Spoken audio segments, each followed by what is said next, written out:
Support comes from the Missouri Forest Products Association, providing more than 41,000 jobs in the production of wood pallets, railroad ties, white oak barrels, hardwood floors, and more. Details at choosewood.com. We hope you enjoy listening to this podcast of St. Louis on the Air, brought to you by University College at Washington University. With undergraduate and graduate programs, part-time, evening, and online. University College at Washington University, offering world-class education within reach. Welcome to St. Louis on the Air. I'm Don Marsh, and a Happy New Year to you all. Was losing weight one of your New Year's resolutions? Easier said than done for most. Brian Fraley lost more than 160 pounds. Also, the man who helped him do it, weight loss coach Charles D'Angelo. He's had many celebrity clients and is the author of 2 books, Think and Grow Thin and Inner Guru, a guide to mastering your health, wealth, and relationships from inside out. Gentlemen, welcome. Happy New Year. Happy New Year. Welcome. Thanks for having us. Let's start with your stories. Charles, I'll start with you to get the ball rolling here. Very quickly, the synopsis version of what you were like as a young man and what brought you to where you are today. By the time I was 16, I was 360 pounds. I could barely make it up a flight of just 4 stairs. I wore a size 50-inch waist. So the bottom line is, when my clients come in to see me, I always say there are 2 Charleses in front of them. There's the Charles you see here today, fit, energetic, charismatic, passionate, a person who has a certain sense of himself.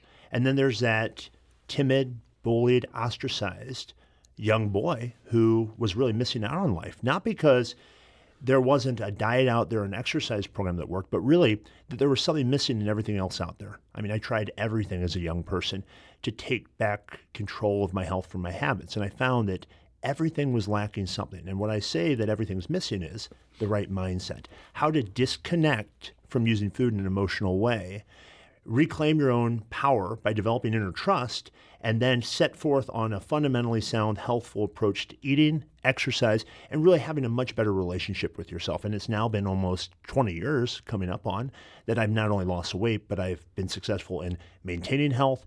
God willing, He continues to bless me with His grace, and I've been blessed to have the privilege of coaching so many others in their journey. And Brian is one of them. Brian, what is your story? 160 pounds. I mean, that's a person.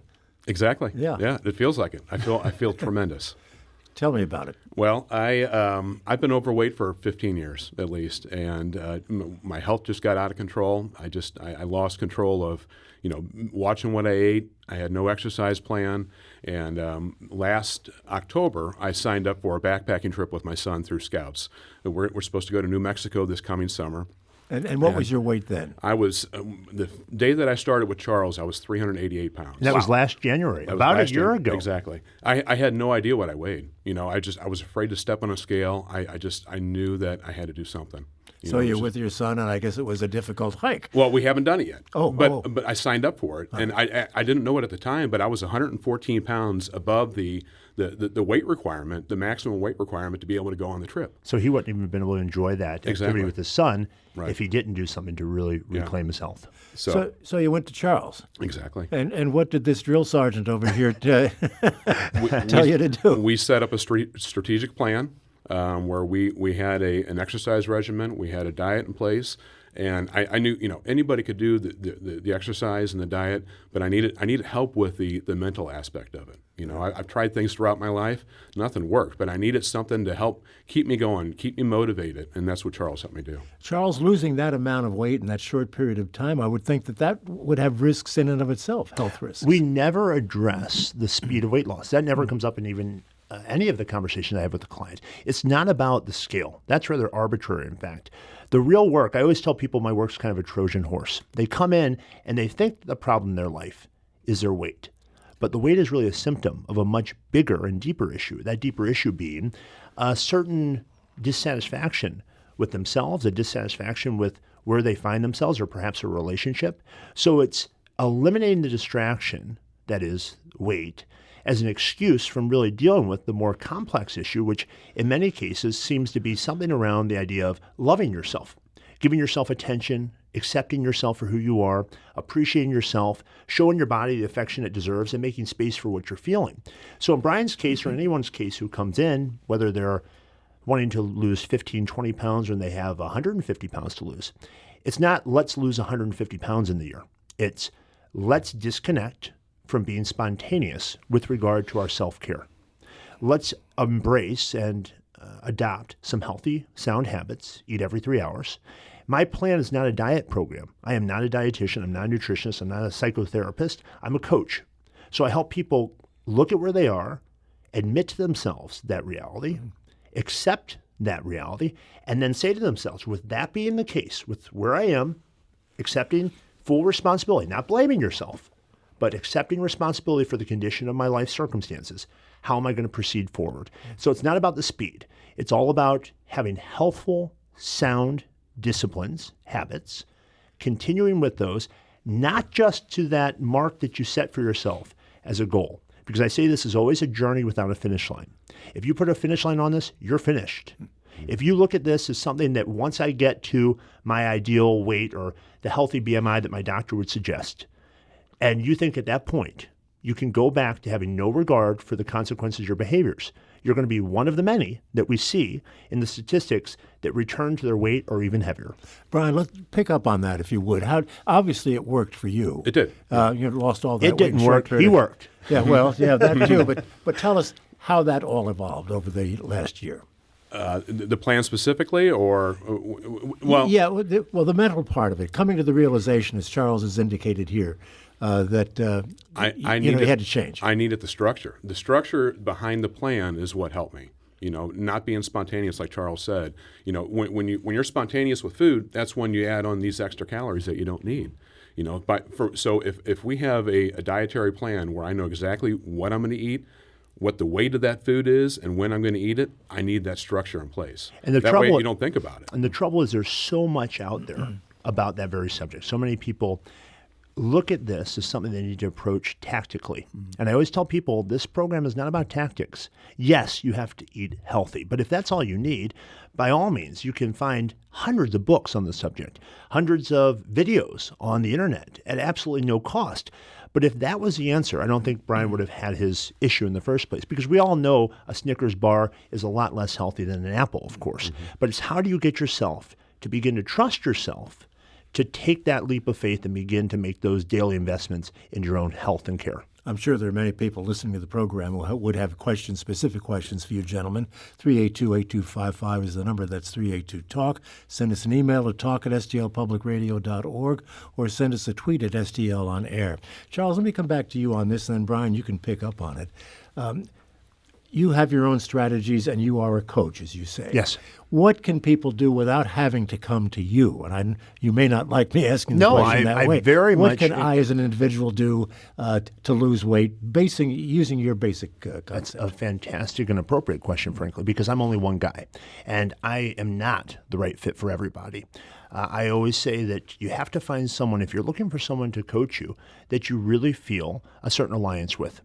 I think that relationship that's developed between the helper and the person seeking guidance is really the birthplace of transformation. For the person that doesn't seem ready or may not even feel that that's appropriate for where they are, that's fine. The first step in any change is to really get dissatisfied with yourself.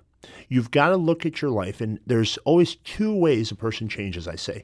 Inspiration or desperation. So you've got to really be honest with yourself and take a cold, hard look at where you are today. And if nothing changes, the past is the best predictor of the future. And so ask yourself, if I've been headed in this direction for 3, 5, 10 years, and I don't make any changes today, what can I expect for my life and for the quality of my relationships a year from now, 3 years from now, 5 years from now? That in itself can shake you out of that stagnation, that place where people aren't really quite ready to make the changes necessary, or they're scared to. When you really turn fear in on itself, when you ask yourself, yes, I'm afraid, or you admit to yourself, I'm afraid of taking the leap of faith and making some changes, but you over or supersede that with, how much more afraid you are of the idea of not changing. That can get you activated, much like a coach could, to start to take the appropriate actions in the direction you deserve to. Want to pick up on that, Brian? Well, I agree with that. By the time I was ready to make the commitment, and for me, it was out of desperation, right? So by the time, I signed up for this hike, like I told you about. It took me 2 months to really commit to myself to make a change, to make the change that I needed to make. That's when I called Charles. But when I made that commitment to myself, I knew I was ready for a lifestyle change. I was ready to do whatever it took. I was ready to do whatever he told me to do to make this work. Had you tried to lose weight before? I have, yeah. But if I relied on just my own self and the timing wasn't right or whatever, I always had excuses. And sometimes that very issue, Don, that you mentioned about a person that doesn't want help. It's kind of, I had a client, a priest. I think you've met him, Father Ted Vitale, who lost 75 pounds. I think you had him on the show a couple years ago. He not only lost 75 pounds when he was nearly 70 years old, he's kept it off over 10 years. And he uses the metaphor of AA. He looks at it much in the same way, that you have to have a connection with something bigger than yourself, whether that be a sponsor. Of course, we need a higher power of some sort, but it doesn't have to necessarily be theistic. It could be nature, poetry, music, whatever. But you've got to find something bigger than yourself, and you have to be willing to recognize and call yourself on the BS belief systems that are holding you back. And once you get clear on those things, you can start to change them. Brian, what do you eat? How do you exercise? What is your regimen now? We have cut back on the exercise. I wake up, the first thing I do in the morning is I get on the treadmill. At this point, I'm doing 45 minutes, a slight incline, and then I start my day off with a protein shake. We do. Don't forget your cereal. I do a little cereal with my protein shake. I do almonds mid-morning or fruit now. A turkey sandwich at lunch with or salad or a bag of baked Lays. In the afternoon, I do yogurt. And then evening is chicken and broccoli. Charles said something earlier about eating every 3 hours. Yeah, that's it. It's so that sounds counterintuitive. It works. It's filling. Yeah. I mean, I'm not hungry. So many people have this misconception that they have to eat less to lose more. And again, you don't want to look at this as trying to lose anything. You want to let it be something that you're releasing, you're letting go of. And often the chains of a person's past are the very things keeping them shackled to the habits that they've been using to console themselves from the feelings they've had or distract themselves from those feelings. So I want to reiterate to you listening to this that it's not about the food. If it was about the food, you wouldn't have the issue that you're having. The whole notion of trying is something that I don't agree with at all. You either do something or you don't do it. So the people that say I've tried something really are saying I do something until I feel more comfortable or until I feel bored or whatever the issue is. And that's where it's really important to have someone on the outside. It could be someone in your life. It's difficult to have a friend or a spouse do what a coach is intended to do because I have to trust in the relationship I have with the client enough to be able to tell that person what they need to hear, even if it's not what they want to hear.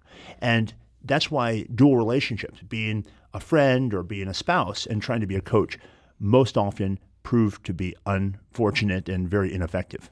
Let's take a call. We've got Keith who wants to join us. He's in St. Louis. Keith, thanks for waiting. You're on the air.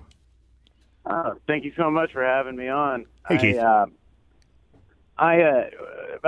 a little over 2 years ago, I was up to 430 pounds. And when I was younger in my 20s, I'm 39 now. Like I was 10 and I was athletic and I played lacrosse in college. And my weight gain was definitely just towards a bad lifestyle of alcohol and bad food. What caused that, Keith? Depression, for sure. So it had a lot to do with your emotions, you're saying? Absolutely. Like my father passed away when I was 9. Oh, I'm and sorry then to I hear was that. like a chubby. I don't think it was your fault.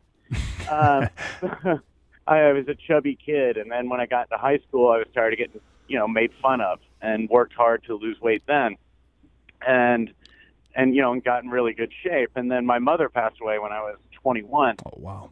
And I, just went straight back to, went straight to alcohol and not really caring very much about how I looked. Well, it sounds like you kind of gave up on yourself and started consoling yourself with the very substances that were exacerbating the problem or distracting yourself from the problem. Yeah. Mm-hmm. Yeah, just filling that hole with booze and food. And then when I moved to St. Louis and I met my better half now, my longtime girlfriend, she helped me, like you were talking about earlier, being someone to count on and be supportive, and never in a negative way, always a positive way. Be loving to you, in other words. Yeah. Keith, thank you. Congratulations. So much. Sounds like he pretty much followed your advice on his own there. Brian, what were you eating before you got on this latest Anything regimen? I wanted. You mean before I started with Charles? Yeah. It didn't matter. I didn't really have any self-control. I didn't really. It's not that you didn't have it; you just weren't exercising. I weren't exercising it, right? And it was whatever I wanted, I ate without. I would.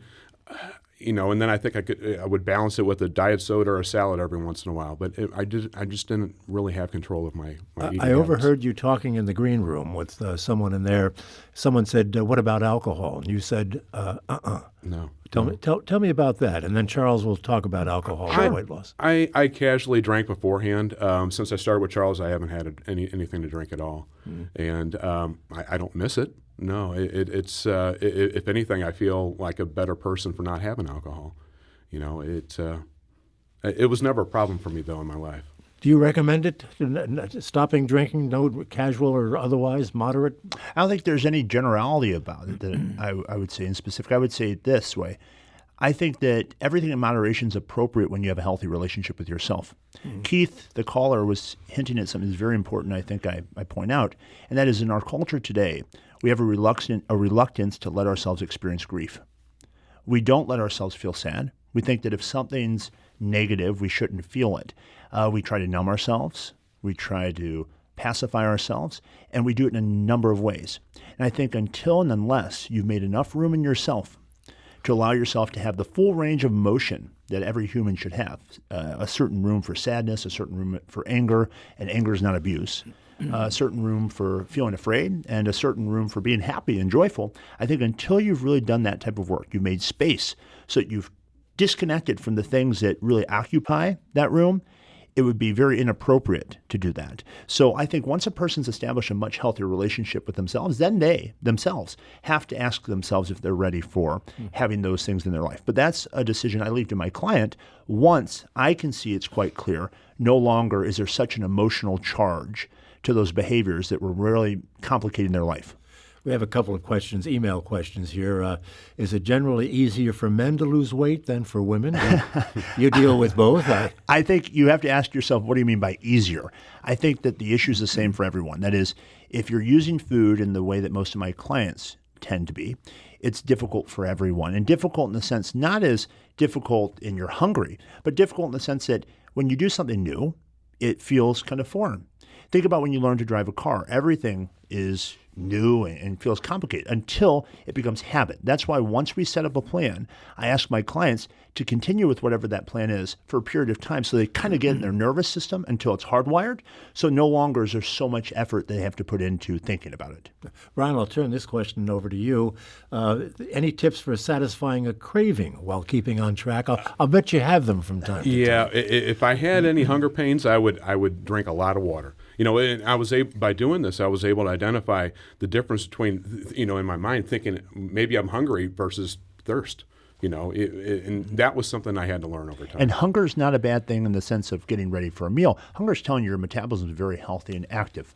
Yeah. How about fasting from time to time for a day, 24 hours? I'm not a dietitian, so I don't really speak on specifics like that, but I can say that I haven't seen that prove to be unhealthy. In fact, most religious traditions, all of them, recommend taking time to let your body recover and rest in such a way. Yeah.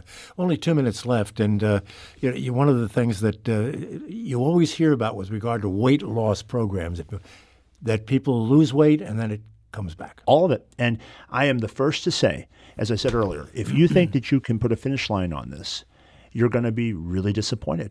This is something that's a perpetual journey. It's part of what I would call self-work. And for some people, it's food. For other people, it's alcohol. For some people, it's gambling. For some people, it's sex. For some people, it's work and achievement. Some people are trying to find a sense of fulfillment through all these different vehicles. And I believe the only vehicle to getting those things, that sense in your life is a relationship with yourself that's healthy. So you've got to clear your life up in such a way and do the work on yourself that allows for you to eventually have the capacity to have those good feelings. Brian, we only have a minute left. Is this something that you worry about? Oh, it does. Yeah, but I'm confident I can make this a lifestyle change. Stay conscious. Make sure that you're monitoring yourself. And the one thing as we close up is draw a line in the sand. If you want to know what the secret is, to all the people on the National Weight Loss Registry, myself included, I'm not on that registry, but a person that's kept their weight down, you draw a line in the sand and you tell yourself, if I ever cross that line, no matter what my story for crossing that line, I will immediately take whatever action I need to take to get back in the range that's appropriate for me. And as long as you do that and weigh yourself in as frequently as necessary so you feel you have control over it, I am absolutely sure you have the power to be successful. 30 seconds left. Brian, your best advice to someone who wants to lose weight. Once you realize that you're ready to make a change and learn how to love yourself again, all your relationships in your life will benefit. And it certainly has benefited you. Exactly. Changed your life. Exactly. How does your family react? Oh, everybody's ecstatic. It's tremendous. I bet they are.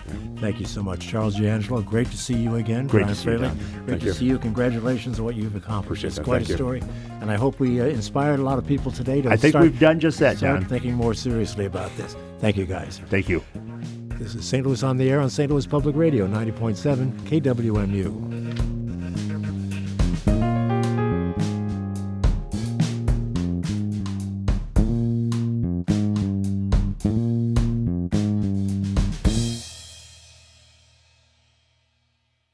Support comes from the Missouri Forest Products Association.